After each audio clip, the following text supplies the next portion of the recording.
आलास? ये ये. आधी जरा शांत बस. मोकळा श्वास घे. आल्या आल्या केळी आणि मोदकांची लाच देऊन तुझ्या मागण्यांचं ओझं माझ्यापुढे टाकू नकोस. किंवा खरं तर यावर्षी काही मागूच नकोस. मागच्या वर्षीच्या तुझ्या मागण्यांचं काय झालं हे देखील विचारू नकोस. कारण कितीही मागण्या पूर्ण केल्या तरी तुमच्या अपेक्षा वाढतच जातात. आता यापेक्षा मोठं पोट नाही झेपायचं मला. त्यापेक्षा असं कर, यावर्षी माझ्याच काही मागण्या पूर्ण कर. बघ जमतंय का? यावर्षी तरी निदान माझ्यासमोर दुसऱ्याचं वाईट चिंतू नकोस. उगीच माझ्या नावाखाली खोटी वर्गणी उचलू नकोस. रात्रभर जागू नकोस. जागलास तरी पिऊ नकोस. प्यायलास तरी निदान झिंगू नकोस. नकोय रे मला 30 तोळ्यांची माळ. जमलंच तर स्पीकरचा व्हॉल्यूम कमी कर थोडा. अश्लील शब्दातली तुमच्या गाण्यांची लिरिक्स ऐकवत नाहीत मला.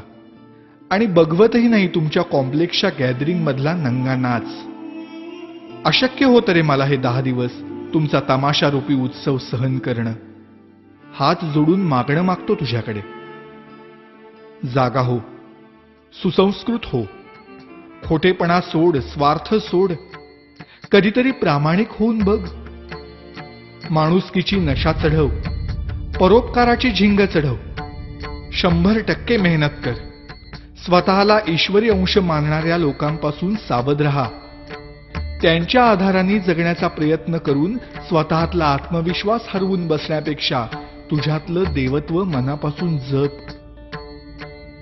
दहशतीने जग जिंकण्यापेक्षा प्रेमाने मन जिंक.